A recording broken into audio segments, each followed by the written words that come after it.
여러분 안녕하십니까? 코로나19 일일 확진 환자가 18명을 기록해 2달 만에 10명대로 내려왔습니다. 신천지에서 대규모 집단 발병이 일어나기 전 수준으로 회복된 겁니다.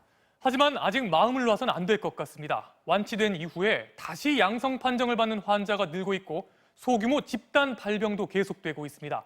저 소식 윤정혜 기자가 보도합니다. 오늘 0시 기준 새로 추가된 코로나19 환자는 모두 18명입니다. 하루 확진자가 10명대로 떨어진 건 지난 2월 20일 이후 58일 만입니다. 대대적인 사회적 거리두기 이후 신규 확진자 수가 줄곧 줄어들더니 2달 만에 신천지 대규모 집단 발병 이전 수준으로 낮아진 겁니다. 신규 확진자 18명 가운데 해외에서 들어온 사람은 9명. 해외 유입 환자가 여전히 신규 확진자의 절반을 차지하고 있지만 외국인 입국자도 눈에 띄게 줄고 있습니다. 이달 초만 해도 하루 평균 260명이 넘던 단기 체류 외국인은 이번 주부터 시작된 무비자 입국 제한 조치 이후 70% 이상 감소해 70명대를 유지하고 있습니다. 치료 중인 환자 수도 크게 줄었습니다.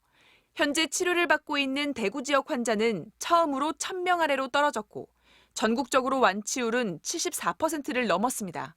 지난주 같은 기간에 비하여 약 40% 감소하였고 2주 전과 비교했을 때는 약 4분의 1에 불과한 수준입니다. 강화된 사회적 거리두기를 통하여 우리 모두가 함께 일궈낸 성과이며 하지만 방역당국은 방심과 막연한 기대는 피해야 한다고 강조합니다.